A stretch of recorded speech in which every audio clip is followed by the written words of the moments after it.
Nang masira ang Rolls-Royce ni Enrique Montoya, napilitan siyang lumapit kay Mateo Santos at sa anak nitong si Dante mula sa isang maliit na garahe. Ngunit nang mabunyag ang katotohanan tungkol sa pagkamatay ng anak ni Enrique, magkakaroon kaya siya ng lakas ng loob na harapin ang pagtataksil at itama ang mga pagkakamali sa nakaraan? At kaya bang muling mahanap ni Enrique ang kanyang pagpapakumbaba at tiwala sa bagong relasyon na ito? Ang tunog ng karangyaan ay katahimikan. Sa loob ng kanyang Rolls-Royce Phantom, ang magulong trapiko ng Ayala Avenue ay isang palabas na walang tunog sa likod ng makapal at madilim na salamin. Ang tanging naririnig ni Enrique Montoya ay ang mahinang ugong ng aircon at ang pamilyar na boses ng kanyang business partner mula sa conference call. The board is getting impatient, Enrique. We need to close the Nakatomi deal by Friday or we're dead in the water. Relax, Javier, sagot ni Enrique. Ang kanyang boses ay kasing lamig ng hanging bumubuga mula sa aircon. Pinaglaruan niya ang isang mamahaling ballpen sa pagitan ng kanyang mga daliri. Patience is a virtue of the powerful. Let them sweat. Isang mayabang na ngiti ang gumuhit sa kanyang labi. Sa mundo niya, siya ang nagdidikta. Siya ang hari. Lahat ay sumusunod sa kanyang mga patakaran, sa kanyang oras. Ang pagiging Enrique Montoya ay nangangahulugan ng kapangyarihan at kontrol. Ngunit ang tadhana ay may pagkamapagbiro. Isang biglaang pag-ubo mula sa makina ang pumunit sa perpektong katahimikan ng sasakyan. Sumunod, ang isang marahas na pag-uga. Ang digital na dashboard ay kumislap na parang Christmas lights bago tuluyang namatay. At pagkatapos, katahimikan. Isang ibang uri ng katahimikan, ang nakabibinging katahimikan ng isang makinang nagkakahalaga ng 30 milyong piso na bigla na lang sumuko sa gitna ng isa sa mga pinakaabalang kalsada sa Pilipinas. Enrique? What was that? Are you there? Tanong ng boses sa telepono. Hindi makapaniwala si Enrique.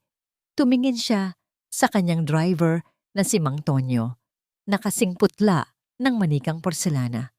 Ang mga busina mula sa labas ay nagsimulang tumagos sa soundproof na sasakyan, isang koro ng pagkainis. Ang palabas na walang tunog ay bigla na lang nagkaroon ng boses at lahat ng yon ay nakatutok sa kanya. Mang Tonyo, what is the meaning of this? Mariin niyang tanong.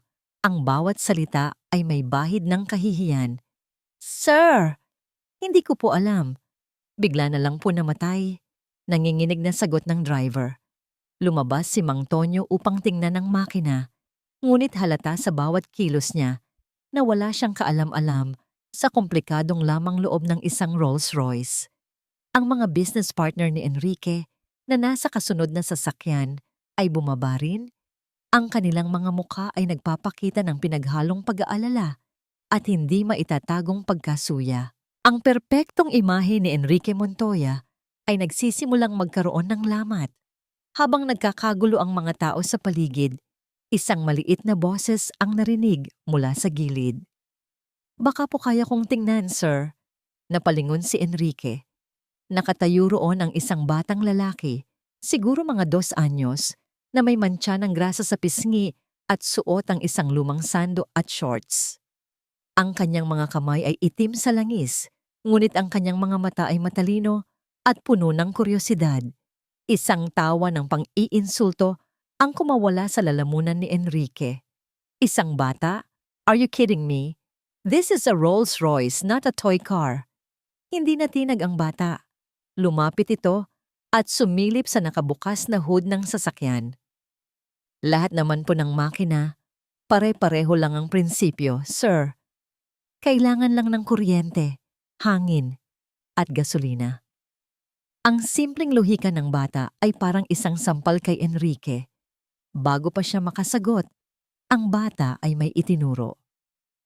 Ayun po, maluwag lang po yung koneksyon ng battery terminal ninyo at mukhang may problema din po sa alternator. Ang mga kasosyo ni Enrique ay nagtawanan ng mahina. Ngunit si Mang Tonyo na halos sumuko na, ay tumingin sa bata na may pag-asa. Sige na iho, tingnan mo nga. Sa loob lamang ng ilang minuto, gamit ang ilang kasangkapang kinuha niya mula sa isang maliit na bag, hinigpitan ng bata ang terminal. Kumuha siya ng isang panyo mula sa bulsa, pinunasan ng isang bahagi ng makina, at may kinalikot. Ang kanyang mga galaw ay tiyak at mabilis, walang pag-aalinlangan. Subukan niyo na pong i-start, sir, sabi ng bata. Humahakbang paatras. Nag-aalinlangan. Sumenya si Enrique kay Mang Tonyo. Ang susi ay umikot. Ang makina ay umubo ng isang beses. At pagkatapos, isang malakas, perpektong ugong ang muling pumuno sa hangin. Ang mga busina ay napalitan ng mga bulong ng pagkamangha. Ang mga business partner ni Enrique ay natigilan. Ang kanilang mga panga ay halos bumagsak sa semento. Ang makina ng Rolls-Royce ay buhay na muli. Napatingin si Enrique sa batang lalaki na ngayon ay pinupunasan ang kanyang mga kamay sa isang basahan. Sa kauna-unahang pagkakataon, sa mahabang panahon, si Enrique Montoya ay hindi alam ang sasabihin. Magkano ang utang ko sa'yo, bata? Tanong niya. Sinusubukang bawiin ang kanyang awtoridad. Kayo na po ang bahala, sir. Pantulong lang po sa tatay ko. Sagot ng bata. Ang kanyang boses ay mahinahon at magalang. Dumating ang isa pang lalaki, mas matanda, at may mga mantsa rin ng grasa. Ito ang ama, si Mateo Santos. Inakbayan niya ang kanyang anak. Ang kanyang mga mata ay puno ng pagmamalaki. Pasensya na po sa abala, sir. Magaling po talaga yung anak ko, sabi ni Mateo. At sa sandaling iyon, habang pinapanood ni Enrique ang simpleng yakap ng mag-ama sa gitna ng Ayala Avenue, ang mundo niya ay huminto. Ang ingay ng syudad ay nawala. Ang deal sa Nakatomi ay nawala. Ang nakikita na lang niya ay ang pagmamahal sa pagitan ng isang ama at ng kanyang anak. Isang matalim na kirot ang tumusok sa puso ni Enrique. Isang alaala ang biglang bumalik. Isang larawan ng isang masayang batang lalaki, halos kasing edad nito, na tumatawa habang tinutulungan siyang maghugas ng kotse sa kanilang garahe. Isang boses na tumatawag sa kanya ng papa. Anton. Ang pangalan ay bumulong sa kanyang isipan na parang multo. Ang pagmamalaking yakap ni Mateo kay Dante. Ganoon na ganoon ang pagyakap niya kay Anton. Ang nangiti ni Dante. Iyon ang ngiting nawala sa buhay niya 5 taon na ang nakalipas. Ang lamig sa kanyang puso ay biglang napalitan ng isang apoy ng kalungkutan. Ang kanyang maskara ng kapangyarihan ay nabasag at sa ilalim nito ay isang ama lamang na nangungulila. Tumingin si Enrique sa mag-ama. Ang kanyang mga mata ay hindi na mapanuri o mapagmataas. Ang mga ito ay puno ng isang bagay na matagal na niyang kinalimutan. Isang bakas ng damdamin. Ano ang pangalan ng talyer ninyo? Tanong niya. Ang kanyang boses ay bahagyang nanginginig. Hindi na bilang isang kliyente, kundi bilang isang taong nakakita ng isang bagay na matagal nang nawawala. Ang amoy ng grasa at ang tunog ng bakal na tumatama sa bakal. Iyon ang mundong ginagalawan ni Mateo Santos. Iyon ang musika ng kanyang buhay. Isang pamilyar na himig na nagpapakain sa kanyang pamilya at nagbibigay kahulugan sa kanyang pagkatao. Dito sa maliit nilang talyer sa isang eskinita sa Makati, ang Santos at Anak Mechanical Shop, bawat tornilyo ay may kwento at bawat mantsa ng langis ay simbolo ng marangal na pagtatrabaho. Kinabukasan matapos ang engkwentro sa Ayala, abala si Mateo sa pag-aayos ng makina ng isang lumang jeepney ng isang anino ang biglang tumakip sa sikat ng araw sa pasukan ng talyer. Isang aninong napakalaki at pamilyar. Isang makintab na itim na Rolls-Royce na tila isang haring naligaw sa pulubi niyang kaharian ang marahang huminto sa harap ng kanilang maliit na garahe. Ang sasakyan ay napakalinis at napakakintab na nasasalamin nito ang nanlalagkit na pader at mga kinakalawang na kasangkapan ng kanyang mundo. Bumukas ang pinto at lumabas si Enrique Montoya. Kung kahapon ay mukha siyang naiinis at napahiya, ngayon ay may dala siyang isang kakaibang aura, isang halo ng kuryosidad at bigat ng damdamin. Ang kanyang suot na mamahaling suit ay tila isang kasalanan sa gitna ng kanilang karukhaan. Mr. Santos, bati ni Enrique, ang kanyang boses ay kalmado ngunit may bigat. Napatayo ng tuwid si Mateo, pinunasan ang kanyang mga kamay sa isang basahan na mas madumi pa kaysa sa kanyang mga kamay. Mr. Montoya, anong maipaglilingkod ko sa inyo? Kung bayad po para sa anak ko, sobra-sobra na po yung ibinigay ninyo kahapon. Umiling si Enrique, ang kanyang mga mata ay hindi nakatingin kay Mateo, kundi sa kabuuan ng talyer, sa mga lumang kalendaryo sa pader, sa mga gulong na nakatambak sa sulok, sa kanyang anak na si Dante, na tahimik na nagmamasid mula sa gilid. Hindi ako naparito para magbayad, Mr. Santos. Narito ako para mag-alok ng isang bagay. Naglakad si Enrique palapit, maingat na iniiwasan ang mga mantsa ng langis sa sahig. Huminto siya sa gitna ng garahe. Nakikita ko ang dedikasyon ninyo, nakita ko ang talento ng anak ninyo, at sa tingin ko ang lugar na ito ay masyadong maliit para sa pangarap ninyong mag-ama. Kumunot ang noo ni Mateo. Ang mga salitang mayaman at pangarap ay bihirang magkasama sa isang pangungusap na hindi nagtatapos sa kasawian para sa mga taong tulad niya. Diretsuhin niyo na po ako, Mr. Montoya. Hindi ako sanay sa paligoy-ligoy. Huminga ng malalim si Enrique. Tumingin siya ng diretso sa mga mata ni Mateo. Gusto kong mamuhunan sa inyo, 25 million pesos. Ang halaga ay parang bombang sumabog sa loob ng maliit na talyer. 25 milyon. Ang tunog pa lang ay banyaga na sa pandinig ni Mateo. Napatingin siya kay Dante na nanlalaki ang mga mata sa pagkamangha.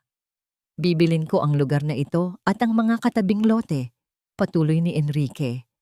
Gagawin natin itong isang state-of-the-art auto excellence center, ang pinakamagaling sa buong Maynila.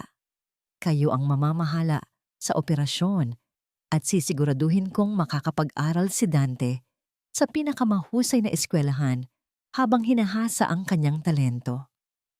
Isang tawa, isang mapait at walang galang na tawa, ang kumawala sa lalamunan ni Mateo. Mr. Montoya, mukhang naliligaw po kayo. Hindi po ito bangko. Talyer po ito. Ang perang iyan, pang-10 buhay na naming pamilya iyan. Ano ang kapalit? Ang kapalit ay ang talento ninyo, ang talino ng anak mo. Mariing sagot ni Enrique. Ngunit para kay Mateo, may iba itong kahulugan. Ang mga mayayaman ay hindi namimigay ng pera. Kumukuha sila.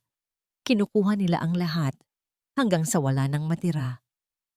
Salamat sa alok ninyo, sir. Matigas na sabi ni Mateo, pinipigilan ang panginginig ng kanyang boses. Pero hindi kami interesado. Masaya na kami sa kung anong meron kami. Tahimik ang buhay namin dito. Lumapit siya sa makina ng jeep at nagkunwaring abala muli. Hindi kami nagbebenta ng pangarap, Mr. Montoya. Hindi umalis si Enrique. Paano kung hindi ninyo ito ibinebenta? Paano kung binibigyan lang natin ito ng pagkakataong lumipad? Bago pa makasagot si Mateo, lumapit si Dante.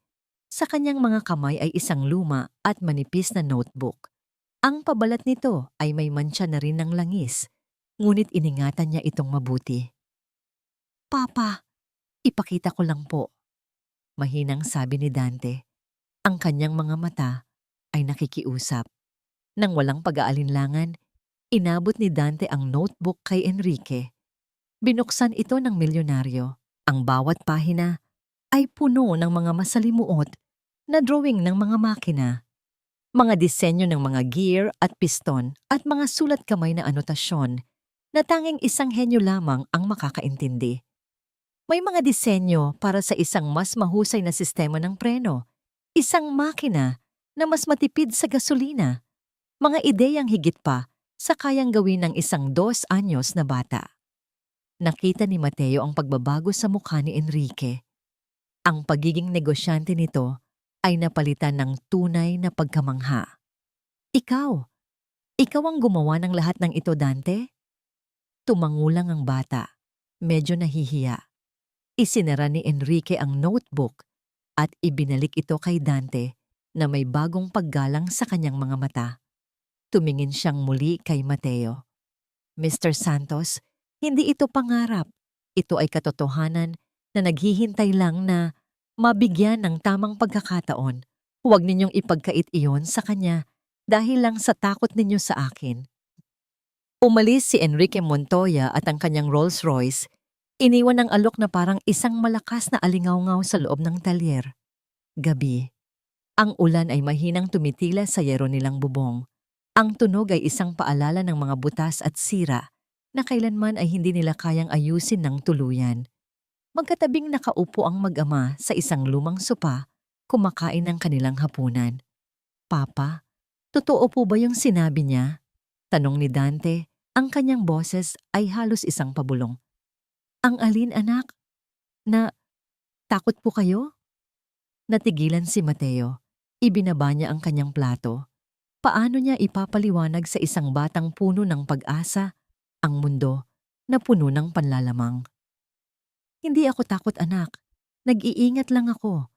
Ang mga taong tulad niya, iba ang mundo nila. Kapag nagsawa na sila, itatapon ka na lang na parang lumang pyesa. Pero iba po si Sir Enrique, giit ni Dante. Nakita ko po sa mata niya kanina, hindi lang po yung mga drawing ko ang tiningnan niya. Parang may iba po siyang nakita. Tumingin si Mateo sa kanyang anak. Sa mga matang kumikinang sa ilalim ng ilaw ng kanilang nag-iisang bombilya, mga matang puno ng mga pangarap na hindi kayang bilhin ng pera, ngunit hindi rin matutupad sa loob ng talyer na ito. Tumingin siya sa kanilang bubong na tumutulo. Buong gabi, hindi nakatulog si Mateo. Ang alok ni Enrique ay umikot-ikot sa kanyang isipan, kasabay ng mga imahe ng kinabukasan. Isang maliwanag na kinabukasan para kay Dante at isang kinabukasan kung saan maaaring mawala ang lahat sa isang iglap. Ang kanyang pag-iingat laban sa pag-asa ng kanyang anak. Ang kanyang pride laban sa pangarap ni Dante. Kinaumagahan, habang ang araw ay sumisikat at nagbibigay ng bagong pag-asa sa syudad, kinuha ni Mateo ang kanyang lumang cellphone, nanginginig ang kanyang mga daliri habang dinadial niya ang numero sa calling card na iniwan ni Enrique. Nang may sumagot sa kabilang linya, huminga siya ng malalim. Mr. Montoya, sabi niya, ang kanyang boses ay buo na at puno ng determinasyon. Tinantanggap na po namin, pero mayroon kaming isang kondisyon. Ang tagumpay para kay Ricardo Vargas ay may lasa ng mamahaling whiskey at amoy ng sigarilyong mula pa sa Cuba. Sa penthouse office niya kung saan tanaw ang buong skyline ng Makati, ang mundo ay isang chessboard. At siya, kasama si Enrique Montoya, ang dalawang hari na nagpapatakbo ng laro. Sila ay magkaibigan, magkasosyo. Ngunit sa ilalim ng pagkakaibigang iyon, laging may isang anino. Isang anino ng inggit na maingat niyang itinatago. Pumasok si Enrique sa opisina ni Ricardo nang walang katok, isang bagay na tanging siya lang ang may pribilehiyong gawin. Ngunit sa pagkakataong ito, may kakaiba kay Enrique. Ang dating madilim at mabigat na aura na bumabalot dito sa loob ng 5 taon ay tila bahagyang gumaan. May kislap sa kanyang mga mata na matagal nang hindi nakikita ni Ricardo. Ricardo, cancel my afternoon meetings, sabi ni Enrique. Umupo ito sa silyang nasa harap ng mesa ni Ricardo. May problema ba? Tanong ni Ricardo. Itinaas ang isang kilay habang nagsasalin ng whiskey sa 2 baso. Hindi problema. Solusyon. Ngumiti si Enrique. At sa ngiting iyon, naramdaman ni Ricardo ang isang pamilyar na kirot ng panibugho. Tandaan mo yung kwento ko tungkol sa batang mekaniko. I closed the deal. I'm investing in his family's shop. Inabot ni Ricardo ang isang baso kay Enrique, pinapanatili ang isang kalmadong ekspresyon. The rundown shop in that sketchy neighborhood? Enrique, are you serious? 25 million for a charity project? It's not charity, it's an investment, get ni Enrique. Ang boses ay puno ng sigla. You should have seen the kid, Rick. His talent is raw, authentic. He's a genius. At ang pamilya, they're decent people. Honest, hardworking. A new pet project then? Pang-asar ni Ricardo, ngunit sa loob-loob niya, ang kanyang dugo ay nagsisimulang kumulo. Sa loob ng 5 taon, sinubukan niyang pasayahin si Enrique. Mga business deal, mga biyahe, mga babae, lahat ay tinanggihan nito. At ngayon, dahil lang sa isang batang gusgusin, ang matagal nang nawalang sigla ni Enrique ay biglang nagbalik. Isa itong kabaliwan. He's more than a project, sabi ni Enrique, at ang kanyang boses ay bahagyang bumaba, naging mas personal. He's 12, Ricardo. The same age. Hindi na niya kailangang tapusin ang pangungusap. The same age. Ang mga salitang yon ay parang isang matalim na kutsilyong biglang sumaksak sa dibdib ni Ricardo. Ang tunog ng whiskey na ibinubuhos ay biglang napalitan ng ibang tunog sa kanyang isipan. Ang nakabibinging tunog ng mga gulong na pilit kumakapit sa aspalto, ang amoy ng nasusunog na goma, ang sigaw. Flashback, Tagaytay Highlands. 5 taon na ang nakalipas. Ang hangin ay malamig, ngunit ang kompetisyon sa pagitan niya at ng isang teenager na si Anton Montoya ay nag-aapoy. Come on, Tito Ricardo. Bet my dad's new Porsche can beat your Ferrari. Hamon ni Anton. Ang kanyang mukha ay puno ng kayabangan ng isang kabataan. Isang karerang hindi dapat nangyari. Isang kurbada na masyadong mabilis niyang tinahak. Nakita niya sa kanyang rearview mirror ang Porsche ni Anton na nawalan ng kontrol, umikot, at sumalpok sa isang puno ng akasya. Ang imahe ng nagkadurog-durog na sasakyan at ang nakakakilabot na katahimikan pagkatapos, iyon ay isang bangungot na paulit-ulit na bumabalik sa kanya. Walang ibang nakakaalam. Ang sinabi niya sa lahat, kasama na kay Enrique, ay nauna siya at hindi niya nakita ang nangyari. Isang aksidente, isang malungkot na aksidente. Rick, are you okay? Ang boses ni Enrique ang humila sa kanya, pabalik sa kasalukuyan. Ang yelo sa kanyang baso ay lumikha ng isang maliit na tunog na nagpagising sa kanyang diwa. Yes, I'm fine. Mabilis niyang sagot, pilit nang ngumingiti. I'm just happy for you, Enrique. It's good to see you excited about something again. Mga salitang gawa sa lason na binalutan ng pulot. Nang makaalis si Enrique, ang ngiti sa mukha ni Ricardo ay unti-unting naglaho. Lumakad siya patungo sa bintana at pinanood ang syudad sa ibaba. Ang isang masaya at gumaling na Enrique ay isang panganib. Ang isang Enrique na may bagong anak na pinagtutuunan ng pansin ay isang banta. Ang isang Enrique na muling natutong maging masaya ay maaaring magsimulang magtanong muli tungkol sa nakaraan. Hindi niya hahayaang mangyari iyon. Ang pagkakasala ay isang mabigat na kadena at kailangan niyang siguraduhin na si Enrique ay mananatiling nakagapos dito. Kasama niya. Kinuha niya ang kanyang telepono at nag-dial ng isang numero na hindi nakasave sa kanyang contacts. Hello? Sabi niya nang may sumagot. May trabaho ako para sa'yo. Maikli at walang emosyon, walang paliwanag. Ang kausap niya sa kabilang linya ay nakakaintindi na. Pagkatapos ng tawag, lumakad siya patungo sa isang aparador na gawa sa mahogany.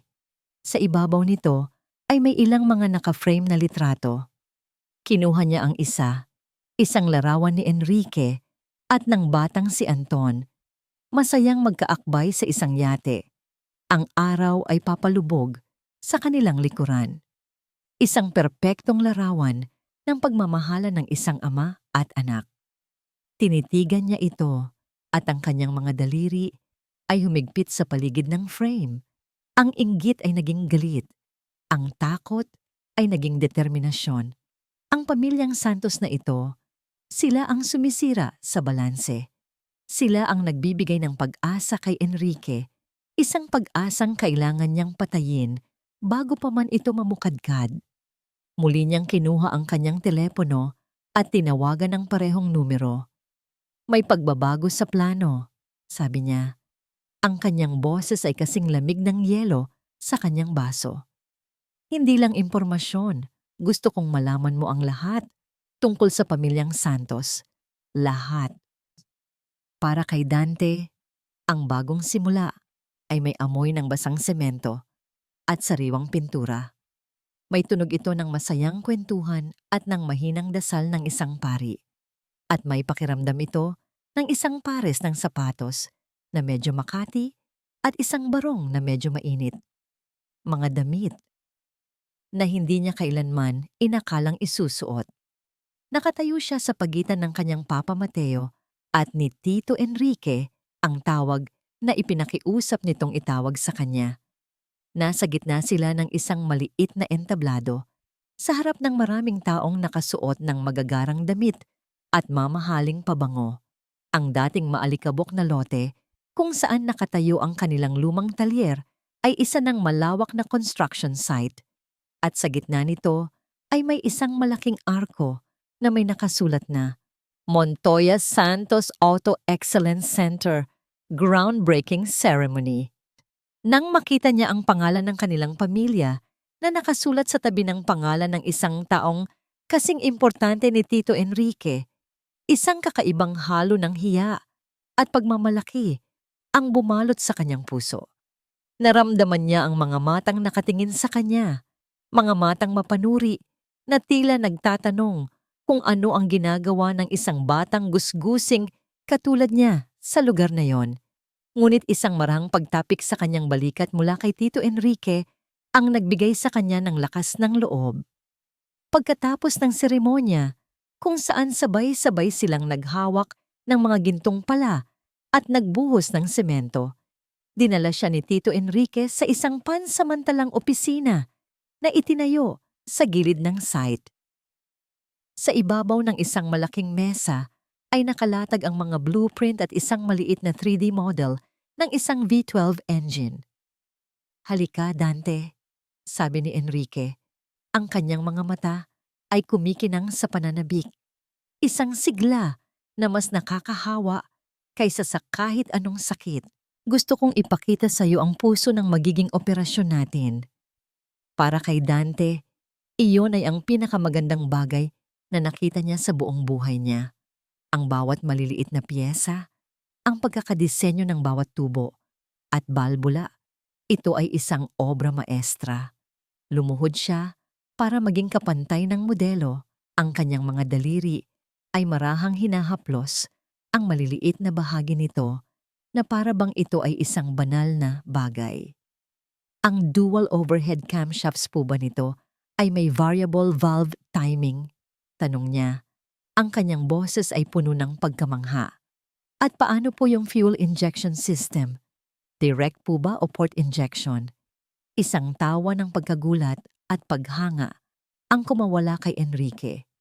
"You really are a genius. Yes, direct injection. But we can make it even more efficient. What are your thoughts?" Nakalimutan ni Dante ang mga tao sa labas. Nakalimutan niya ang kanyang makating damit.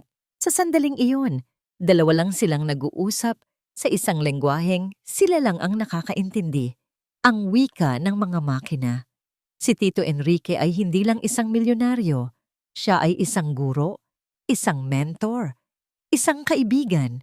Ibinahagi ni Dante ang kanyang mga ideya, mga teoryang nabuo lang sa kanyang isipan, at sa bawat mungkahi niya, nakikita niya ang lalong paglaki ng paghanga sa mga mata ng kanyang Tito Enrique.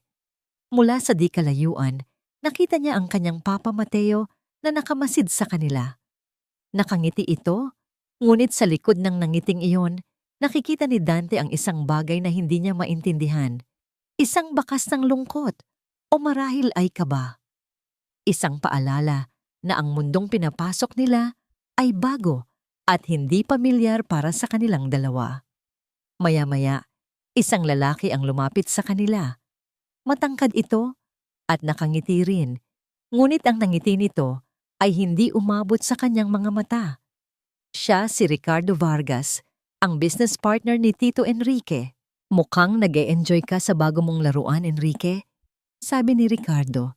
Tinatapik sa balikat si Enrique ngunit ang mga mata ay nakatutok kay Dante na may halong pang-iinsulto. He's not a toy, Ricardo. He's our future. Seryosong sagot ni Enrique, bahagyang ipinagsasanggalang si Dante sa kanyang likuran. Hindi na intindihan ni Dante ang bigat ng kanilang pag-uusap. Ang naramdaman lang niya ay isang malamig na pakiramdam mula kay Tito Ricardo. Isang bagay na nagsasabing hindi siya kabilang. Ang masayang usapan ay biglang natigil ng isang construction foreman ang humahangos na pumasok sa opisina. Ang muka ay puno ng pag-aalala. Sir Enrique! Sir Mateo! Hingal na sabi ng lalaki. Agad na tumayo ng tuwid si Enrique. Ang kanyang masayang disposisyon ay biglang naglaho at napalitan ng awtoridad ng isang CEO. Anong problema, foreman? Yung delivery po kaninang umaga. Yung unang batch ng mga high-performance parts mula sa Germany. Yung nagkakahalaga po ng halos 2 milyon. Huminto ang foreman. Tila nahihirapang sabihin ang mga susunod na salita. Anong nangyari sa mga piyesa? Mariing tanong ni Mateo. Ang kanyang boses ay biglang naging magaspang. Tumingin ang foreman sa kanilang tatlo. Ang kanyang mukha ay namumutla. Sir, nawawala po. Lahat ng crates nawawala sa bodega. Ang balita ng pagkawala ng mga piyesa ay parang isang malaking bato na bumagsak sa gitna ng selebrasyon. Lumikha ng mga alon ng tensyon na mabilis kumalat sa buong construction site. Ang masayang pagdiriwang ay biglang napalitan ng mga pabulong na tanong at mga nagdududang tingin. Para kay Enrique, ang 2 milyong piso ay hindi isang malaking kawalan. Isa lang itong numero sa kanyang bank account. Ngunit ang insidente ay kumakatawan sa isang bagay na mas malaki. Isang paglabag sa kanyang kontrol. Isang paghamon sa kanyang kapangyarihan sa pinakaunang araw pa lang ng proyekto. Sa loob ng pansamantalang opisina, ang init ng hapon ay tila mas tumindi pa dahil sa init ng kanilang pagtatalo. This is an inside job, mariing sabi ni Mateo. Ang kanyang mga braso ay nakahalukip-kip sa kanyang dibdib. Ang kanyang dating magalang na tono ay napalitan ng prangkang paninindigan ng isang taong sanay sa mga problema sa kalye. Imposibleng mailabas ang ganoong karaming kargamento nang walang tulong mula sa loob ng security team mo, Enrique. Ang paggamit ni Mateo ng kanyang unang pangalan nang walang Mr. o Sir ay isang senyales ng pagbabago sa kanilang relasyon. Hindi na sila kliyente at mekaniko. Sila ay partners. At ang partnership na ito ay nagsisimula ng masubok. My security team is the best in the business, Mateo. Sagot ni Enrique. Ang kanyang boses ay kalmado ngunit may diin. They've been with me for years. They handle assets worth billions. Bakit sila magnanakaw ng piyesa na nagkakahalaga lang ng 2 milyon? Hindi ko sinasabing sila ang nagnakaw, giit ni Mateo. Ang sinasabi ko, baka may nagpabaya o baka may tumanggap ng lagay. Sa mundo ko, ganyan ang nangyayari. Sa isang tabi, tahimik na nakikinig si Ricardo Vargas. Ang kanyang mukha ay nagpapakita ng tila makadiyos na pag-aalala. Enrique, maybe Mateo has a point. Maaring masyado tayong nagtiwala. Baka dapat nating imbestigahan ang lahat ng tauhan, kasama na ang mga tauhan ni Mateo. Biglang tumahimik ang kwarto. Napatingin si Enrique kay Mateo na ang mukha ay biglang umigting. Anong ibig mong sabihin? Tanong ni Mateo. Ang kanyang boses ay mababa at mapanganib. Wala naman. Malumanay na sabi ni Ricardo. Itinaas ang kanyang mga kamay na parang sumusuko. I'm just saying. For transparency, we should check everyone. May mga bago kang tauhan, di ba Mateo? Yung mga dati mong trabahador sa lumang talyer, mga taong subok na at mapagkakatiwalaan. Depensa ni Mateo. Of course, pag-aamo ni Ricardo. Pagkatapos ay lumingon siya kay Enrique na para bang may isang bagay siyang aksidenteng naalala.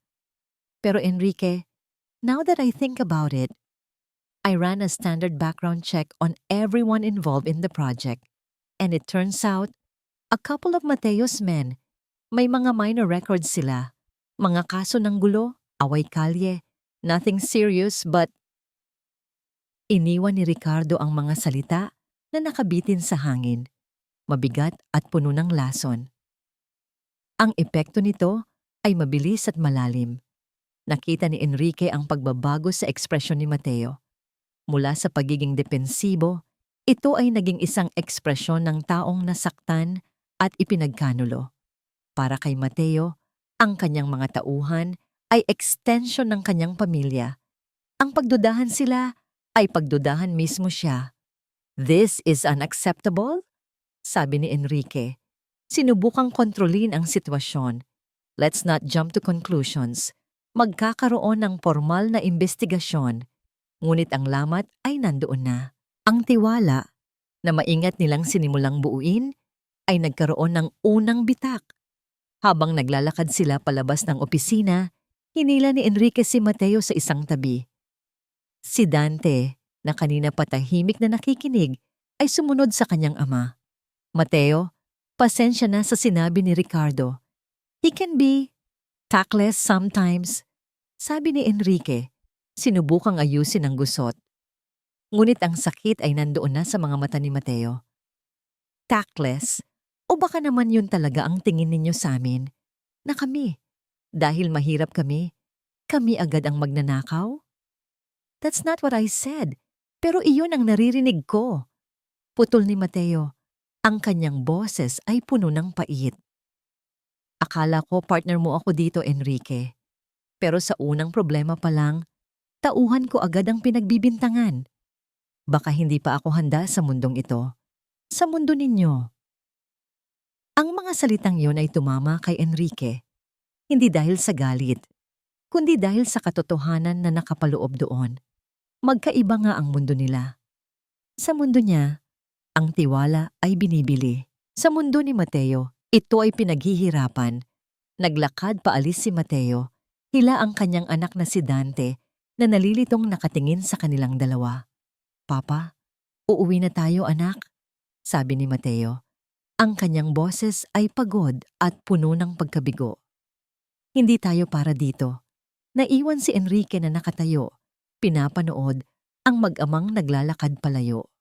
Sa unang pagkakataon, ang pakiramdam ng kontrol na lagi niyang pinanghahawakan ay tila buhangin na dahan-dahang nawawala sa kanyang mga daliri. Ang anino ng pagdududa na itinanim ni Ricardo ay nagsisimula ng lumago. Ang katahimikan sa kanilang maliit na bahay ay mas mabigat pa kaysa sa ingay ng kanilang lumang talyer. Mula nang umuwi sila mula sa construction site, hindi na halos nagsalita ang kanyang Papa Mateo.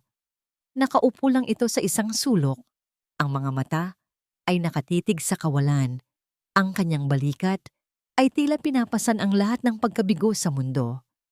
Nasasaktan si Dante na makita ang kanyang ama na ganoon. Ang kanyang papa, na laging puno ng lakas at prinsipyong parang bakal, ay mukha na ngayong isang gusaling unti-unting gumuho. Nasasaktan din siya para kay Tito Enrique na ang pangarap para sa kanila ay nagsisimula pa lang ngunit sinisira na agad ng pagdududa. Hindi siya mapakali. Ang bahay nila ay tila lumiliit. Ang mga pader ay papalapit sa kanya. Kailangan niya ng hangin. Dahan-dahan siyang lumabas at bumalik sa construction site. Gabi na at halos wala ng tao, maliban sa ilang security guard sa gate. Dahil kilala na siya, pinapasok siya ng walang tanong. Ang lugar na kaninang umaga lang ay puno ng pag-asa ay ngayon ay balot sa dilim at mahahabang anino.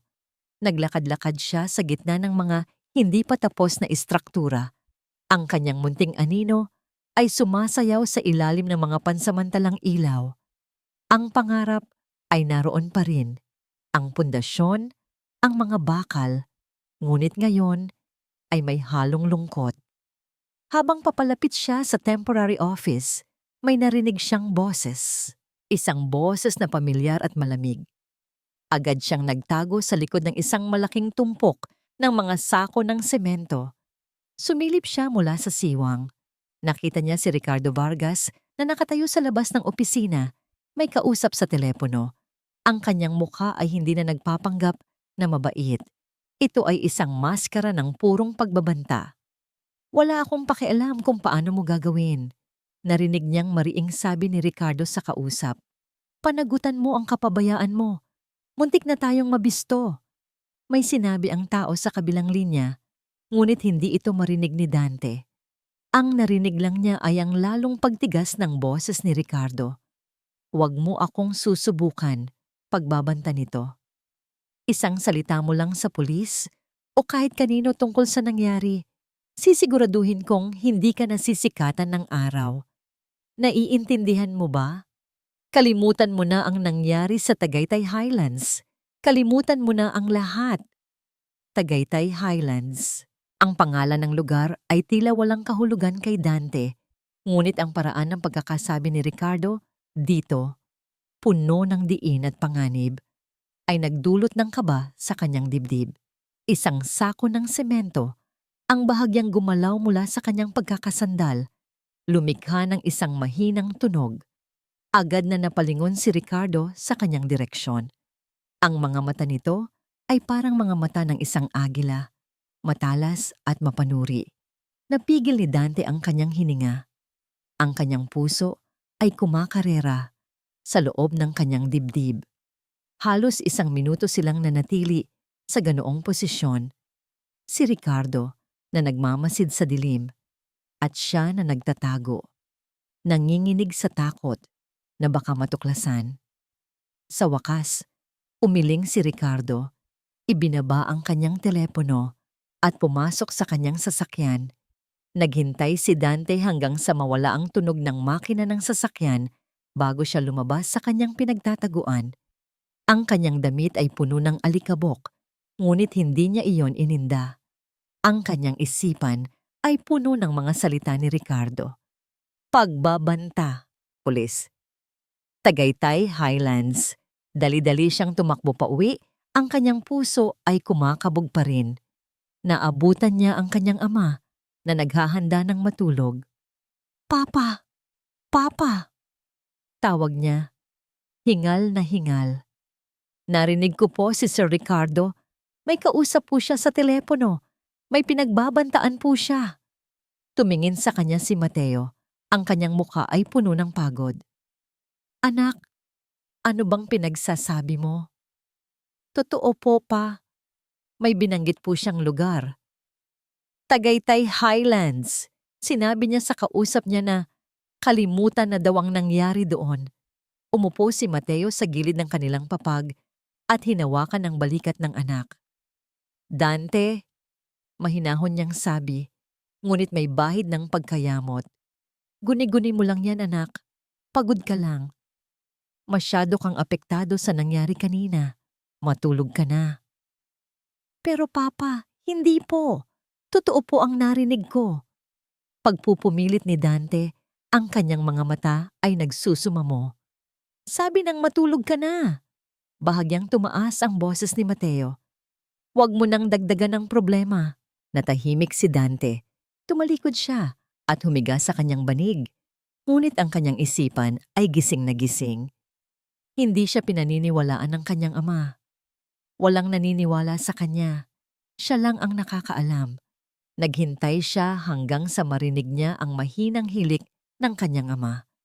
Dahan-dahan siyang bumangon at binuksan ang kanilang luma at mabagal na desktop computer. Ang ugoong ng CPU ay tila napakalakas sa katahimikan ng gabi. Binuksan niya ang isang search engine. Ang kanyang mga daliri na sanay sa grasa at bakal ay nanginginig habang nagtatype sa keyboard. T-A-G-A-Y ta-ay. H-I-G-H-L-A-N-D-A-K-S-I-D-N-T-E. Pinindot niya ang enter Ang unang resulta na lumabas ay isang link sa isang lumang artikulo ng balita. May petsang 5 taon na ang nakalipas. Ang headline ay tila isang suntok sa kanyang sikmura. Tragic accident in Tagaytay Highlands claims life of tycoon's son. Nanginig ang kanyang kamay habang ikiklik niya ang link. Lumabas ang isang larawan.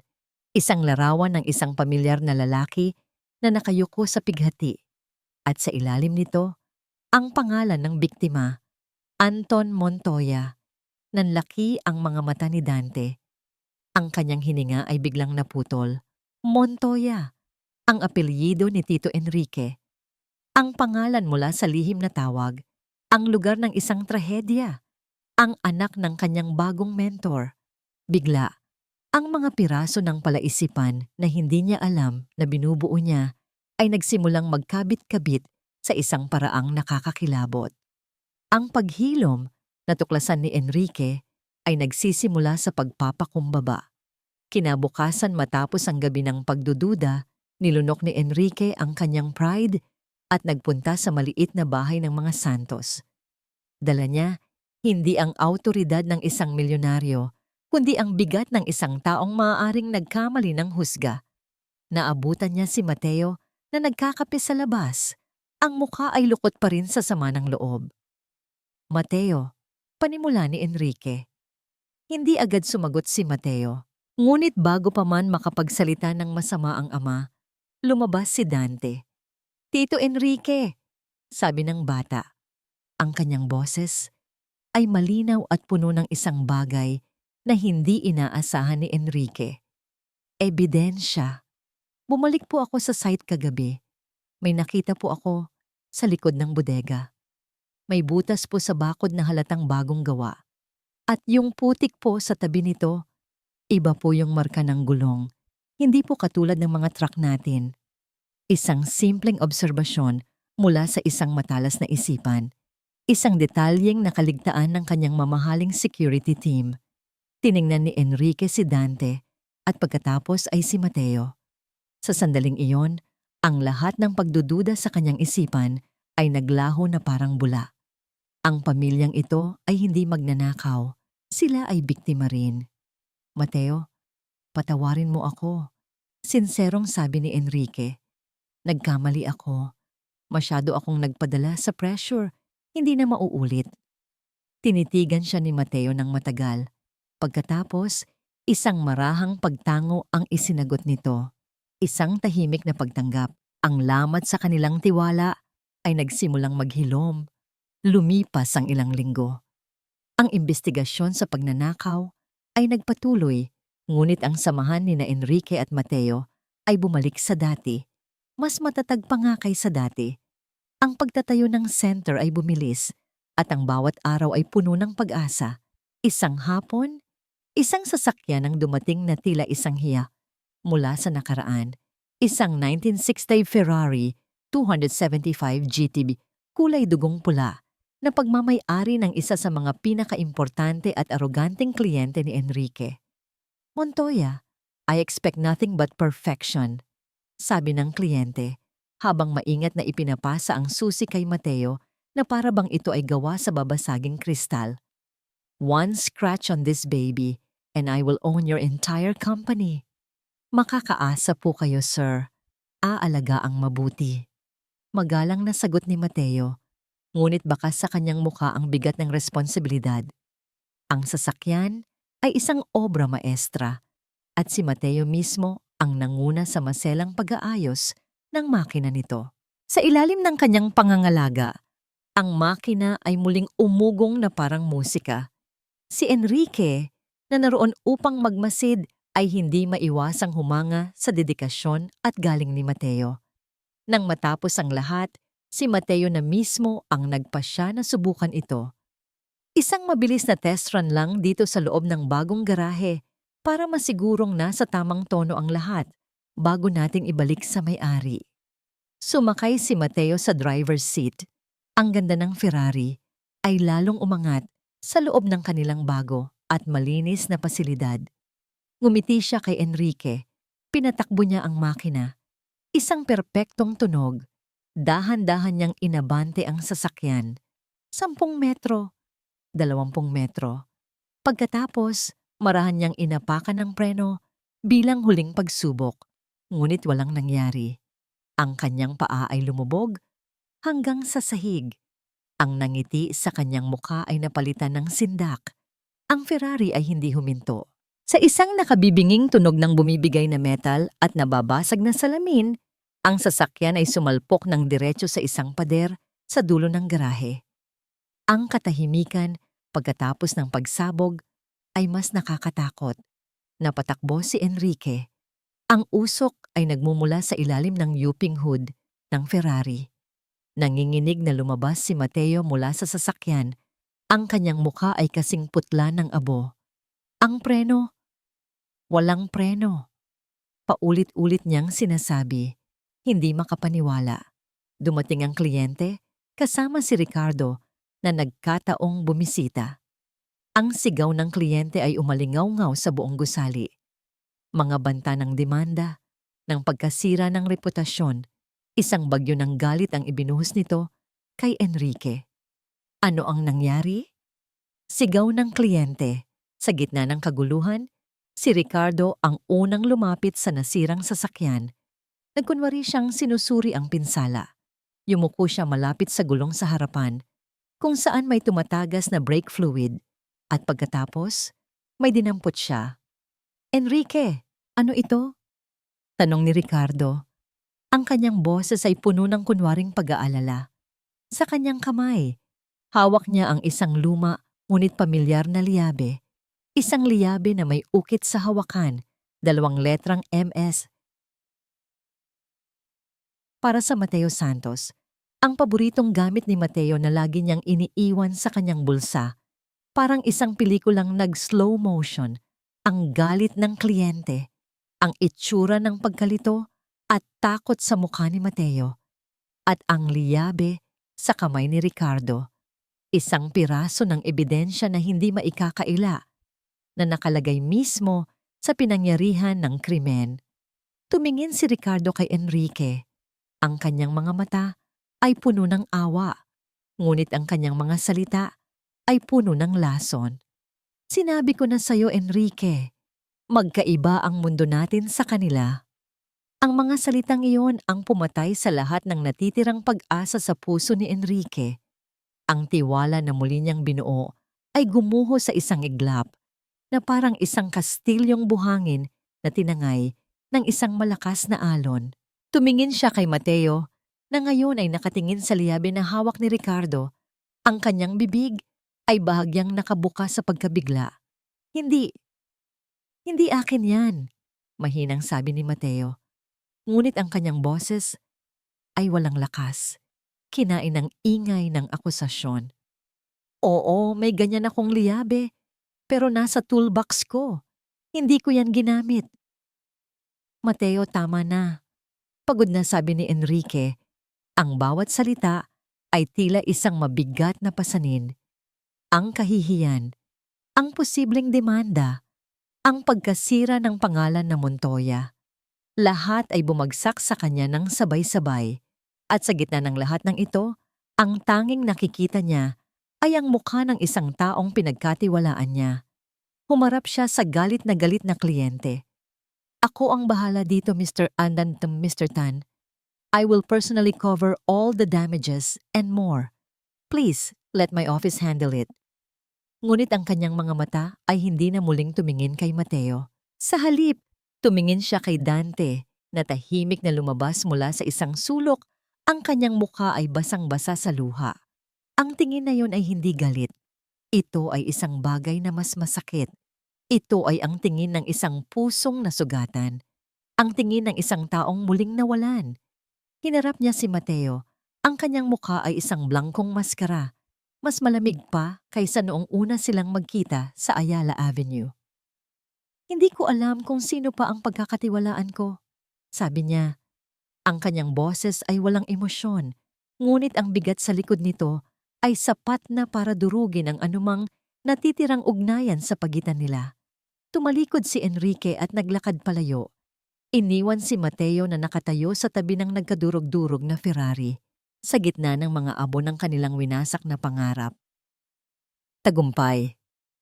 Para kay Ricardo Vargas, ang tagumpay ay may lasa ng takot sa mata ng iyong kalaban. At sa mga nagdaang araw, ang mga mata ni Enrique Montoya ay puno nito. Hindi takot sa negosyo o sa pera, kundi isang mas malalim na takot. Ang takot ng isang taong muling natutong magtiwala para lang masaksak muli sa likod. Perpekto ang pagkakataon. Si Enrique ay nasa isang estado ng pagkalito at pagkabigo. Ang pundasyon ng kanyang bagong pag-asa ay gumuho at si Ricardo ang naroon. Nag-aabang, handa nang itayo ang isang pader ng kasinungalingan sa lugar nito. Isang gabi, sa isang madilim na parking lot sa ilalim ng isang gusali sa Maynila, ipinarada ni Ricardo ang kanyang mamahaling sasakyan. Ilang sandali lang, isang anino ang lumabas mula sa dilim. Isang lalaking may peklat sa mukha, ang uri ng taong binabayaran mo para gawin ang mga trabahong hindi mo kayang gawin sa liwanag. Walang palitan ng salita. Inabot lang ng lalaki ang isang kulay kapeng sobre kay Ricardo. Kinuha ito ni Ricardo at inabot pabalik ang isang makapal na sobreng puno ng pera. Ganoon lang kabilis, ganoon lang kadumi. Sa loob ng kanyang sasakyan, binuksan ni Ricardo ang sobre. Sa loob ay isang pekeng police record, kumpleto sa mga logo at selyo na mukhang tunay. Ang pangalan sa file, Mateo Santos. Ang kaso, assault with physical injuries. Ang basihan ng kaso ay isang maliit na katotohanan na nahukay ng kanyang tauhan. Isang gulo sa isang bar noong binata pa si Mateo. Isang away na naayos din agad at hindi na umabot sa korte. Ngunit sa mga kamay ni Ricardo, ang maliit na katotohanan yon ay naging isang halimaw. Ang ulat ay naglalaman ng mga salitang tulad ng violent tendencies, unprovoked aggression, at history of public disturbance. Ginawa nitong isang kriminal ang isang marangal na ama. Ito na ang huling pako sa kabaong. Habang minamaneho niya ang sasakyan pabalik sa Makati, isang alaala na pilit niyang ibinabaon ang muling lumitaw, mas malinaw at mas masakit kaysa dati. Flashback. Tagaytay Highlands. Ang hangin ay humahampas sa kanyang mukha habang pinapaharurot niya ang kanyang Ferrari sa paikot-ikot na kalsada. Sa tabi niya, sa kabilang lane, ay ang bagong Porsche ni Enrique. Minamaneho ng 17 taong gulang na si Anton. "Mas mabilis ako sa'yo, Tito Ricardo," sigaw ni Anton. Ang kanyang tawa ay tinatangay ng hangin. "Baka kinalawang na yang mga kamay mo." Isang pangaasar, isang hamon, at ang pride ni Ricardo ay hindi kailanman marunong tumanggi. "Manood ka, bata!" Sigaw niya pabalik, at mas diniinan pa ang silinyador. Ang kanilang biruan ay naging isang totohanang karera. Ang kurbada, alam niyang delikado ito, ngunit ang pagnanais na talunin ang mayabang na teenager ay mas malakas. Pumasok siya sa kurbada sa bilis na halos imposible. Sa kanyang rearview mirror, nakita niya ang Porsche ni Anton na sinusubukang gayahin siya. Nakita niya ang eksaktong sandali kung kailan nawalan ng kontrol ang mga gulong sa likuran.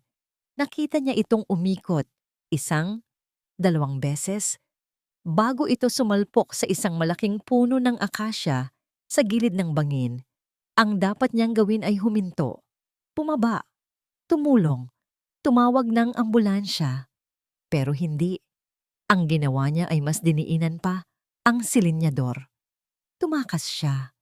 Iniwan niya ang kanyang pamangkin, ang anak ng kanyang pinakamatalik na kaibigan. Iniwan niya ito upang harapin ang kamatayan ng mag-isa. Ang alaala ay natapos. Mariing napakapit si Ricardo sa manibela. Ang kanyang mga ugat ay lumilitaw. Ang pagkakasala ay isang apoy. At upang patayin ang apoy na yon sa kanyang sarili, kailangan niyang sunugin ang mundo ng iba.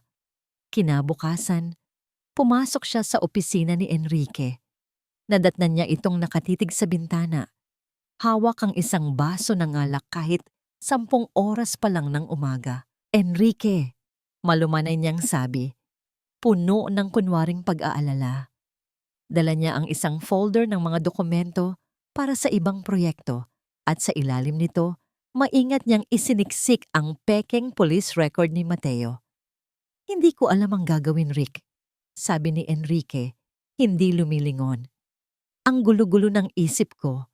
Maybe you just need to see the truth, sabi ni Ricardo. At sa isang aksidenteng kilos, nahulog niya ang mga folder na hawak niya. Ang mga papel ay kumalat sa sahig. Sorry, ang clumsy ko, sabi niya, habang mabilis na pinupulot ang mga ito. Ngunit hinayaan niyang manatili sa sahig ang isang folder, ang folder ni Mateo, na bahagyang nakabukas, sapat lang para makita ni Enrique ang pangalan at ang salitang criminal record. Natigilan si Enrique. Dahan-dahan itong yumuko at kinuha ang folder. Ano to? Ah, yan, sabi ni Ricardo, nagkukunwaring nahihiya.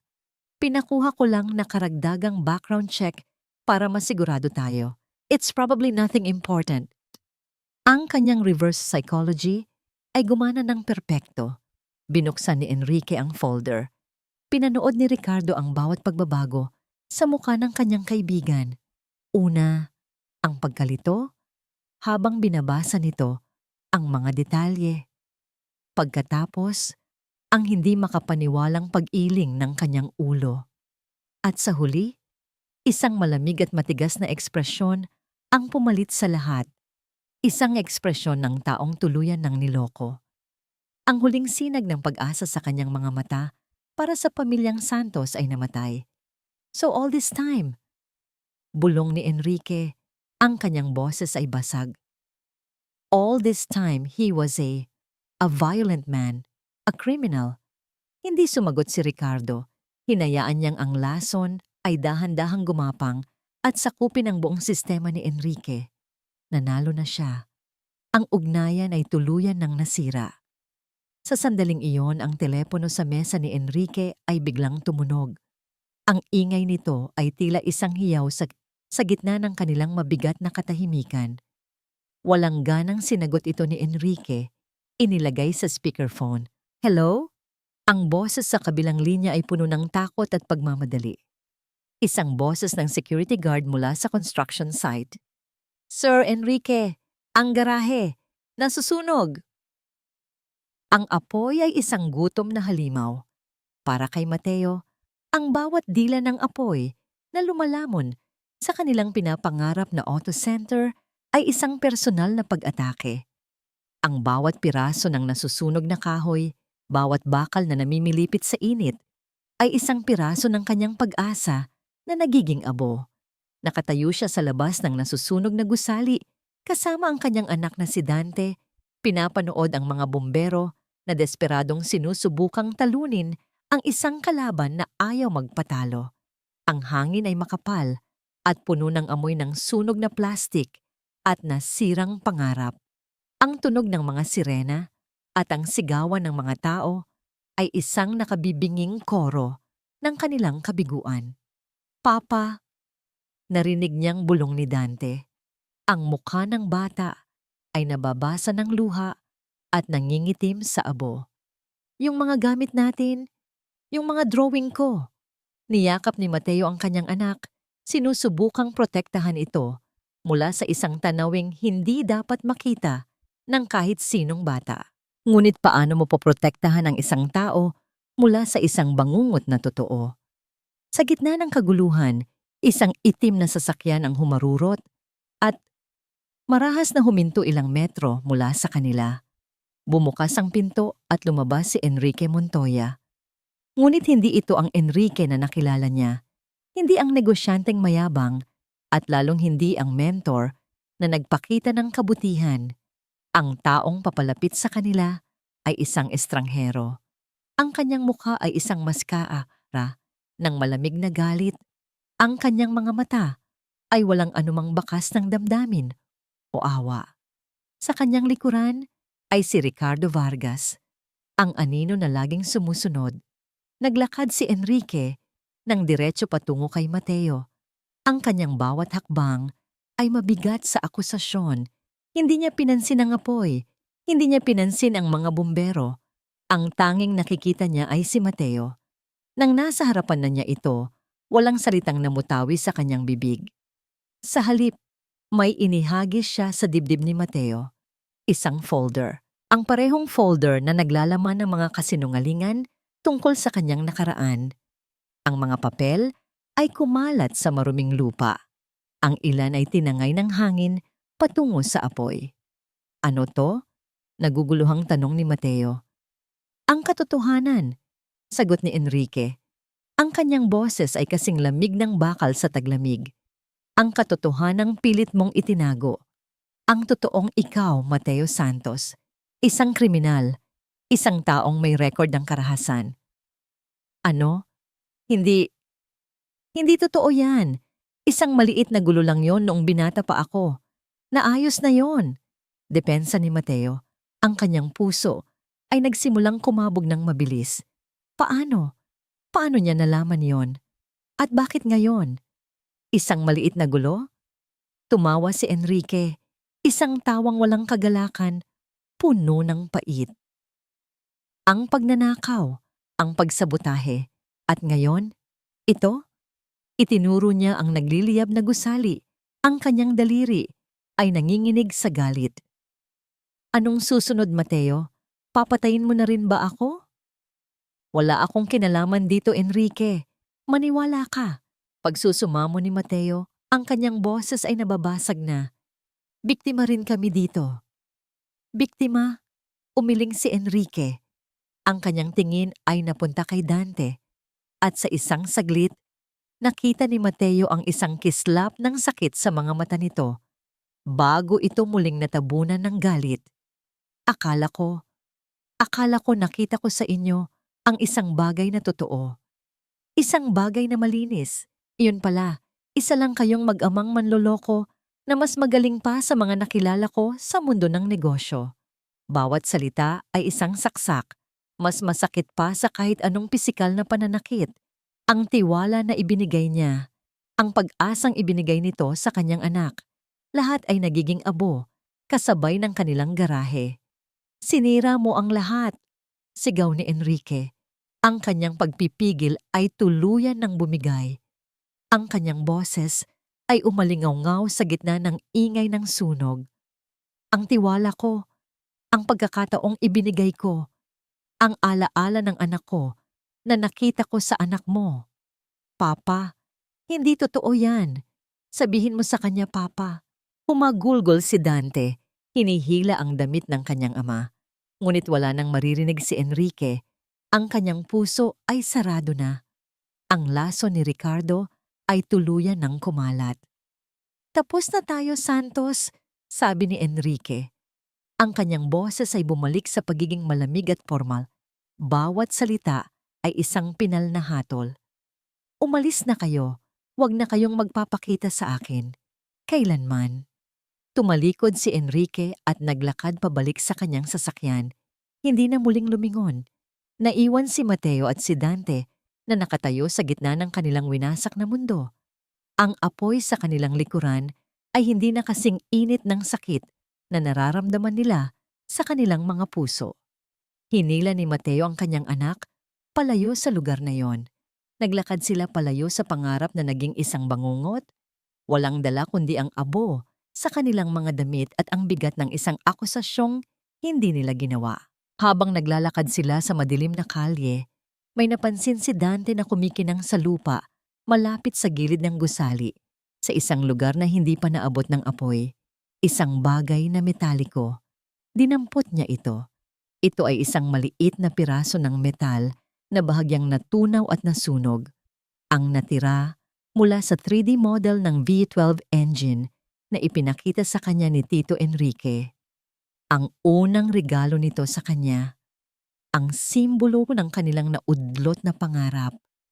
Tinitigan niya ito, ang kanyang mga daliri ay mahigpit na nakahawak dito, at sa ilalim ng pulang kalangitan na dulot ng apoy, ang mga luha sa kanyang mga mata ay natuyo. Ang kanyang kalungkutan ay napalitan ng isang bagay na mas matigas, isang bagay na mas matatag. Ang inosenteng bata ng Ayala Avenue ay wala na. Sa kanyang lugar ay isang batang lalaki na may determinasyong kasing tigas ng bakal na hindi hahayaang ang kasinungalingan ang magsabi ng huling salita. Ang gabi sa kanilang maliit na bahay ay puno ng mga multo ng mga pangarap na nasunog at mga salitang hindi na mababawi. Ang kanyang Papa Mateo ay natutulog, ngunit hindi ito isang payapang pagtulog. Ang kanyang paghinga ay mabigat at paminsan-minsan isang ungol ng pighati ang kumakawala sa kanyang mga labi. Ngunit si Dante ay gising. Nakatitig siya sa kisame, ang kanyang isipan ay naglalakbay ng mas mabilis pa sa pinakamabilis na makinang kanyang pinapangarap buuin. Sa kanyang palad, mahigpit niyang hawak ang sunog na piraso ng metal mula sa 3D model, isang malamig at matigas na paalala ng lahat ng nawala sa kanila. Ngunit hindi na ito simbolo ng kabiguan. Ngayon, ito na ang kanyang anting-anting, ang kanyang mitya. Isa-isa niyang pinagtagpi-tagpi ang mga pangyayari sa kanyang isipan na para bang nag-a-assemble siya ng isang komplikadong makina. Ang nawawalang pyesa, ang sabotahi sa Ferrari, ang pekeng police record, ang sunog. Ang mga ito ay hindi aksidente. Ang mga ito ay mga piyesang maingat na inilagay sa lugar para sa isang tiyak na layunin. Ang sirain sila. Ang sirain ang tiwala ni Tito Enrique. At sa gitna ng lahat ng ito, may isang pangalan, Ricardo Vargas, at isang lugar, Tagaytay Highlands. Ang mga salita mula sa lihim na tawag ay bumalik sa kanya, malinaw at nakakakilabot. Kalimutan mo na ang nangyari sa Tagaytay Highlands. Ang aksidente. Ang pagkamatay ni Anton Montoya, hindi na siya bata. Ang apoy ay hindi lang tumupok sa kanilang garahe, tinupok din nito ang kanyang kamusmusan. Ngayon, ang nakikita niya ay hindi na mga aksidente, kundi isang pattern, isang disenyo, isang sabuatan. Kinabukasan, habang nag-aalmusal sila ng pandesal at kape, nagsalita si Dante. Ang kanyang boses ay hindi na nanginginig. Ito ay kalmado at puno ng determinasyon. Papa, kailangan nating pumunta sa Tagaytay.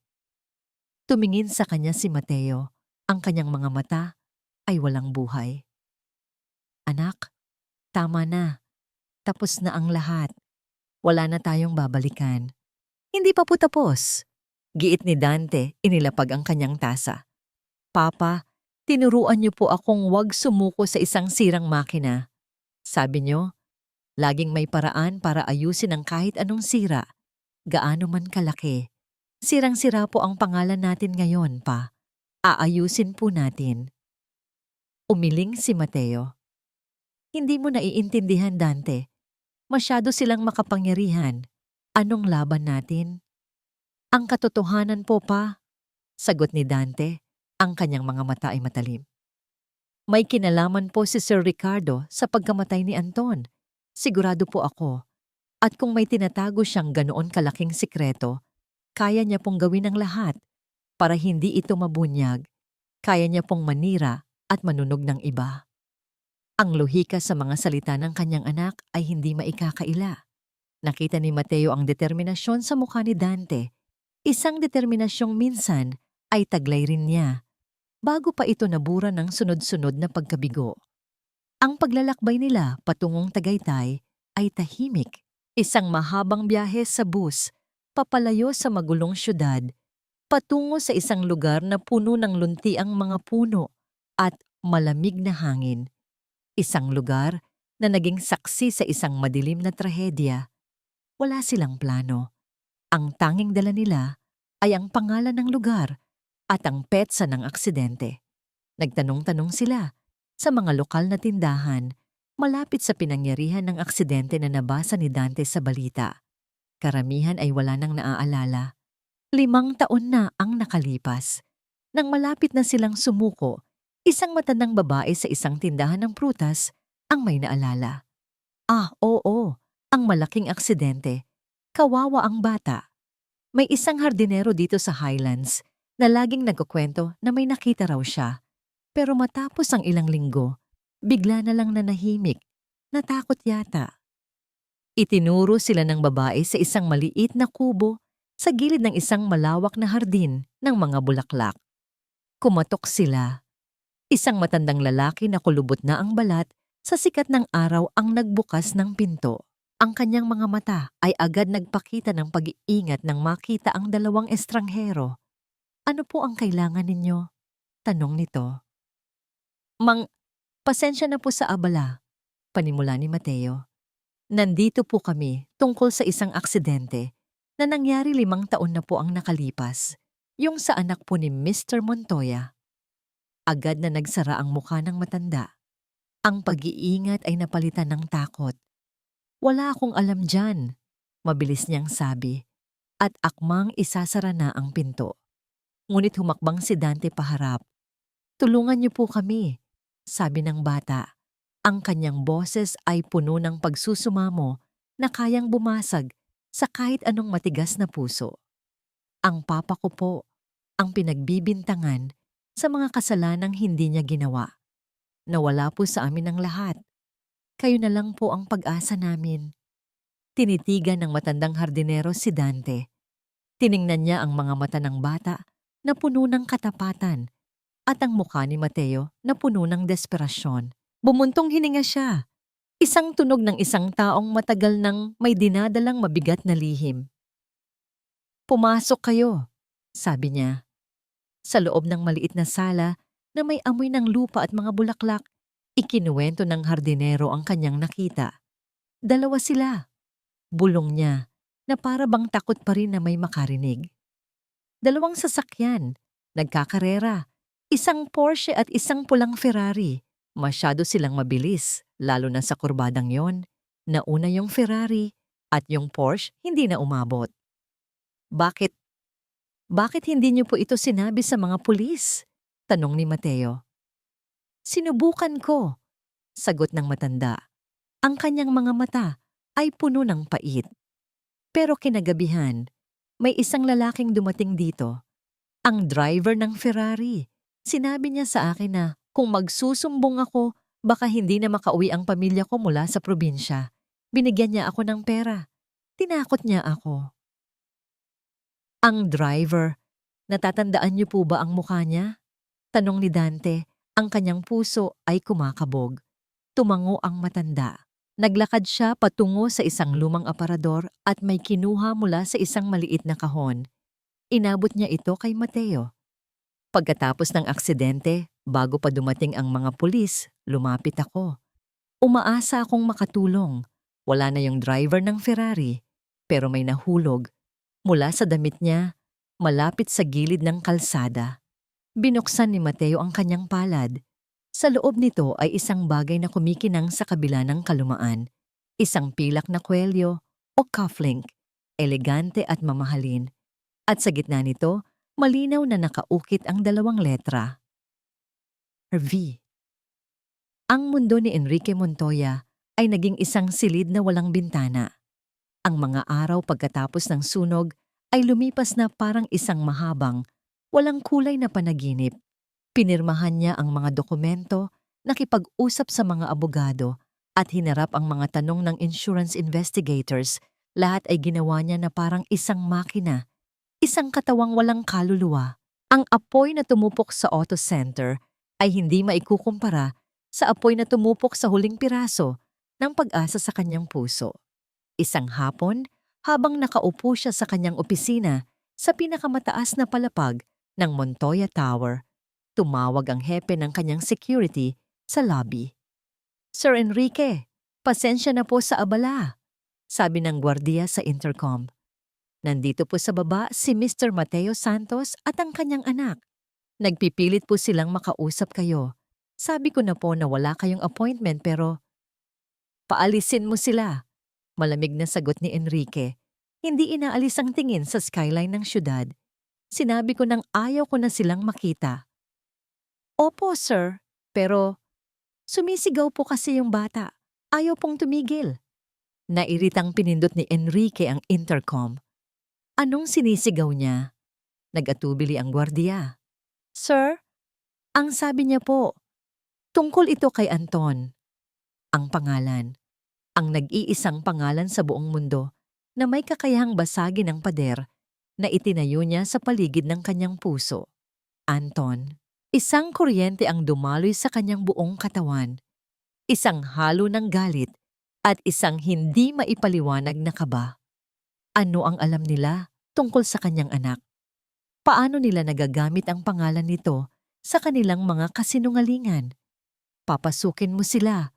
Utos niya. Ang kanyang boses ay naging garalgal. Pagpasok ng mag-ama sa kanyang malawak at malamig na opisina, tila sila mga basang sisiw na naligaw sa isang palasyo ng yelo. May dala silang determinasyon sa kanilang mga mata, ngunit halata pa rin ang takot. Ano na naman ito, Mateo? Tanong ni Enrique. Ang kanyang boses ay walang anumang kabaitan. Gagamitin mo pa ang pangalan ng anak ko para lang makakuha ng pera? Hindi po kami naparito para sa pera. Sagot ni Mateo. Ang kanyang boses ay nanginginig ngunit buo. Inilahad niya ang kwento ng hardinero sa Tagaytay, ang 2 sasakyan, ang karera, ang pagtakas ng driver ng Ferrari. Pinakinggan ni Enrique ang lahat, ngunit ang kanyang puso ay nanatiling matigas. Isa na namang kwentong gawa-gawa, isa na namang desperadong hakbang. At naniniwala kang maniniwala ako dyan? Mapait na tawa ni Enrique. Isang kwento mula sa isang hardinero, laban sa lahat ng ebidensya? Laban sa criminal record mo? Ang record na yon ay kasinungalingan, giit ni Mateo. At mayroon po kaming patunay. Inilabas ni Mateo ang isang maliit na panyo mula sa kanyang bulsa at maingat itong binuksan. Sa kanyang palad ay nakapatong ang isang pilak na cufflink. Nang makita ito ni Enrique, ang hangin ay tila ninakaw mula sa kanyang mga baga. Ang oras ay huminto. Ang cufflink, ang disenyo, ang bigat, ang 2 letra na nakaukit dito. RV, isang alaala ang biglang sumabog sa kanyang isipan. Kasing lakas ng pagsabog ng Ferrari sa garahe. Ang ika-40 kaarawan ni Ricardo Vargas, 5 taon at ilang buwan na ang nakalipas. Siya mismo ang pumili ng regalong yon. Isang pares ng custom-made na silver cufflinks mula sa Italia na may inisyal ng pangalan nito. Regalo ko sa'yo para maalala mo kung sino ang tunay mong kapatid. Sabi niya kay Ricardo noon, ang kapatid na yon. Ang kapatid na yon ang driver ng Ferrari. Ang kapatid na yon ang nakipagkarera sa kanyang anak. Ang kapatid na yon ang nag-iwan kay Anton para mamatay. Ang lahat ng kasinungalingan ay gumuho. Ang pekeng police record, ang itinanim na liyabe, ang sunog. Ang mga ito ay hindi gawa ng isang desperadong ama. Ang mga ito ay gawa ng isang taong desperadong magtago ng isang krimen. Tumingin siya sa mag-ama at sa unang pagkakataon, nakikita niya sila ng malinaw. Hindi bilang mga manloloko, kundi bilang mga instrumento ng isang masakit na katotohanan. Ang kanyang galit ay nawala, napalitan ng isang malamig at nakakakilabot na kalinawan. Maghintay kayo dito, sabi niya. Ang kanyang boses ay halos isang pabulongi. Kinuha niya ang cufflink at lumabas ng opisina. Kalahating oras ang lumipas. Ang lahat ng shareholders at board members ng Montoya Corporation ay tinipon sa isang emergency meeting. Lahat sila ay nagtataka. Si Ricardo Vargas ay nakaupo sa kanang kamay ni Enrique. Ang kanyang mukha ay nagpapakita ng simpatiya para sa kanyang nagdadalamhating kaibigan. Tumayo si Enrique sa harap. Ang silid ay natahimik. Salamat sa pagdalo ninyo. Panimula niya, ang kanyang boses ay matatag. Pinatawag ko kayo dahil sa insidente ng sunog sa ating bagong proyekto. Ngunit bago yon, may gusto akong ikwento sa inyo. Isang kwento tungkol sa isang aksidente. 5 taon na ang nakalipas. Nagsimulang magbago ang ekspresyon sa mukha ni Ricardo. Ang kanyang pagkakalma ay nagkaroon ng bahid ng kaba. Ikinuwento ni Enrique ang lahat ng sinabi ng hardinero. Hindi inaalis ang kanyang mga mata kay Ricardo. Pinanood niya ang bawat butil ng pawis na namumuo sa noo nito, ang paraan ng paghigpit ng hawak nito sa ballpen. Isang kasinungalingan, biglang sabi ni Ricardo, tumatayo. Enrique, you're not well. Ang pagdadalamhati mo, nakakaapekto na sa isip mo. This is insane. Talaga ba, Ricardo? Tanong ni Enrique. At sa sandaling iyon, itinaas niya ang kanyang kamay at ipinakita ang cufflink na nasa kanyang palad. Naalala mo ba ito, Ricardo? Regalo ko sa'yo. Nang makita ni Ricardo ang cufflink, ang lahat ng kulay ay nawala sa kanyang mukha. Ang kanyang mga mata ay nanlaki sa purong takot. Ito ay ang multo ng kanyang kasalanan. Bumalik upang singilin siya sa harap ng lahat. Hindi, nauutal niyang sabi, umaatras. Oo, Ricardo. Sabi ni Enrique. Ang kanyang boses ay puno ng pait ng isang taong ipinagkanulo. Ikaw ang dahilan. Ikaw ang pumatay sa anak ko. Sa sandaling iyon, bumigay si Ricardo. Ang kanyang maskara ng pagiging isang sopistikadong negosyante ay nagkalamat at tuluyang nabasag. Hindi ko siya pinatay. Humiyaw siya. Ang kanyang boses ay puno ng galit at pagtatanggol sa sarili. Ang mayabang na bata na yon, siya ang naghamon sa akin. Aksidente ang lahat. Isang aksidente. Ang kanyang pag-amin ay umaling-aungaw sa nakabibinging katahimikan ng boardroom. 2 security guard ang pumasok at marahang hinawakan ang kanyang mga braso.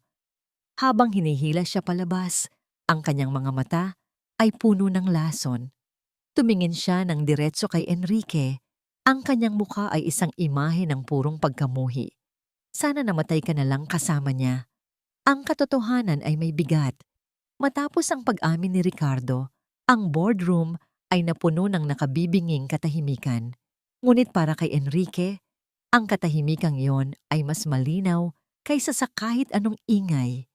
Ito ang katahimikan ng isang 5 taong kasinungalingan na sa wakas ay nagwakas. Ngunit ang pagwawakas nito ay hindi nagdulot ng ginhawa. Nag-iwan lang ito ng isang malawak na kawalan, isang malalim na sugat na muling binuksan. Hindi siya umuwi sa kanyang malaking bahay na walang laman. Hindi rin siya bumalik sa kanyang opisina. Sa halip, minaneho niya ang kanyang sasakyan nang walang tiyak na direksyon. Ang kanyang mga kamay ay mahigpit na nakakapit sa manibela.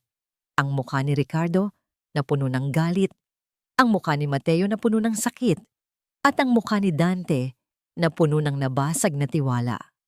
Lahat ay paulit-ulit na naglalaro sa kanyang isipan. Sa huli, ang kanyang sasakyan ay kusa na lang huminto sa isang pamilyar na lugar. Isang makipot na eskinita sa Makati. Ang lugar kung saan nakatayo pa rin ang maliit at barong-barong na bahay ng pamilyang Santos. Bumaba siya ng sasakyan. Ang kanyang mamahaling suit ay tila isang kasuotan mula sa ibang mundo. Ang mga kapitbahay ay sumisilip mula sa kanilang mga bintana, nagbubulungan tungkol sa milyonaryong bumisita sa kanilang abang komunidad. Ngunit hindi sila pinansin ni Enrique. Ang tanging layunin niya ay ang pinto sa kanyang harapan. Kumatok siya. 3 mahinang katok. Ang bawat isa ay tila mas mabigat kaysa sa nauna. Ang pagkatok sa pinto ay tila isang dagundong sa kanilang tahimik na tahanan. Nagkatinginan sila ni Dante. Sino ang bibisita sa kanila? Ang lahat ng kanilang kaibigan ay nasa probinsya at ang lahat ng kanilang bagong kaibigan ay nasa kabilang panig ng isang nagliliyab na pader ng kasinungalingan. Nag-aalangang binuksan ni Mateo ang pinto at ang kanyang puso ay biglang tumigil sa pagtibok. Nakatayo roon si Enrique Montoya. Ngunit hindi ito ang hari ng korporasyon.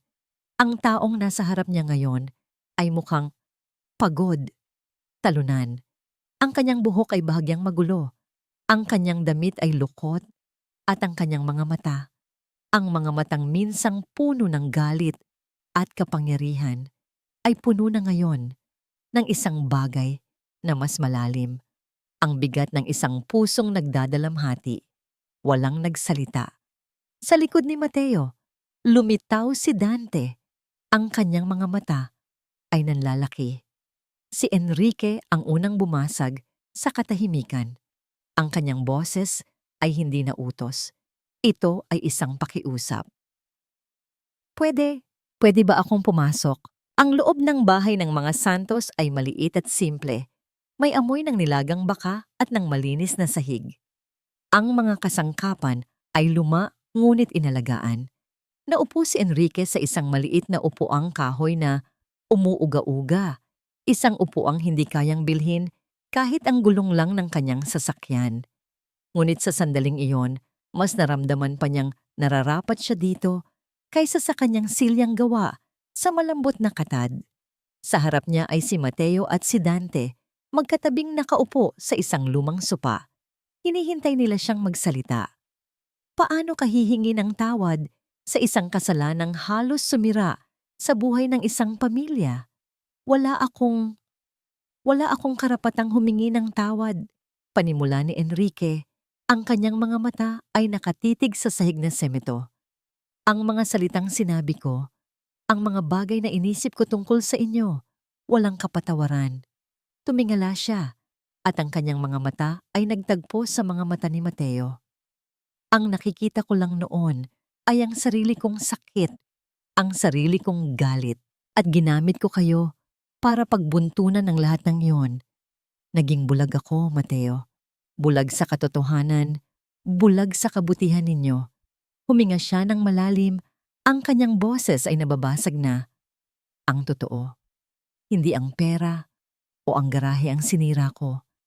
Ang sinira ko ay ang tiwala ng anak mo. At bilang isang ama, alam kong iyon ang pinakamasakit sa lahat. Pinakinggan ni Mateo ang bawat salita. Ang galit na matagal niyang kinimkim ay unti-unting natutunaw. Napapalitan ng isang kakaibang pakiramdam. Awa. Pag-unawa. Nakikita niya ngayon hindi si Enrique Montoya ang bilyonaryo. Ang nakikita niya ay si Enrique, ang ama. Isang amang nawalan, isang amang niloko ng taong pinagkatiwalaan niya. Isang amang, sa kabila ng lahat ng pera nito, ay mas naghihirap pa kaysa sa kanya. Dahan-dahan siyang tumayo. Lumapit siya kay Enrique at marahang ipinatong ang kanyang kamay. Isang kamay na magaspang at may kalyo sa balikat ng milyonaryo. Lahat tayo ay nagkakamali, Enrique. Mahinahon niyang sabi. Ang mahalaga ay kung paano tayo bumabangon. Tumingala si Enrique. Ang kanyang mga mata ay puno ng luhang pilit niyang pinipigilan. Sa isang iglap, ang lahat ng pader sa pagitan nila, ang pader ng pera, ng estado sa buhay, ng sama ng loob, ay gumuho. Ang pagbangon ay hindi mabilis. Nagsimula ito sa paglilinis ng mga abo. Sa mga sumunod na linggo, si Enrique, Mateo at Dante, kasama ang ilang tapat na tauhan ni Mateo, ay magkakasamang nag-alis ng mga sunog na kahoy at natunaw na bakal. Pagkatapos, isang bagong blueprint ang inilatag sa mesa. Ngunit sa pagkakataong ito, hindi lang si Enrique ang nagdisenyo. Ang bawat mungkahi ni Mateo ay pinakinggan. Ang bawat henyong ideya ni Dante ay isinama. Ang pagtatayo ay nagsimula muli. Ngunit sa pagkakataong ito, may nagbago.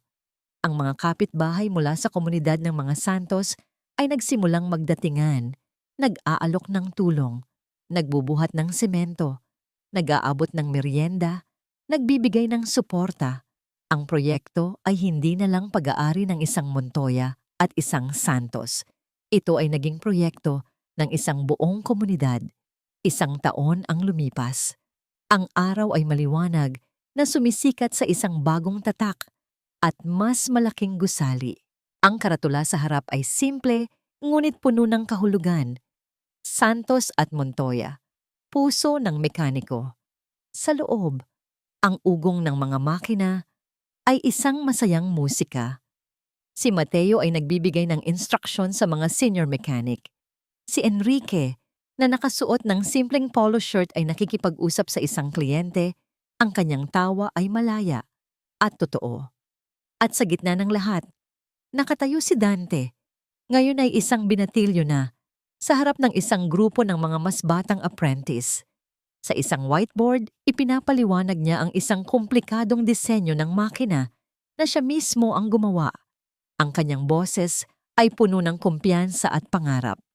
Mula sa kanyang kinatatayuan, pinanood ni Enrique ang eksena. Pinanood niya si Mateo na may pagmamalaking nakatingin sa anak nito. Pinanood niya si Dante na nagbabahagi ng kanyang henyong kaalaman. Pinanood niya ang isang pangarap na itinayo, hindi lang mula sa semento at bakal, kundi mula sa pagpapatawad, tiwala at pagmamahal. Isang ngiti ang gumuhit sa kanyang mga labi. Isang tunay na ngiti, ang unang tunay na ngiti sa loob ng 6 na taon. Lumapit siya sa tabi ni Dante. Ginulo ng bahagya ang buhok nito. Tumingin siya sa batang nagligtas sa kanya sa paraang hindi kayang gawin ng lahat ng kanyang pera. At sa isang mahinang bulong na halos siya lang ang makarinig, sinabi niya, "Salamat, anak."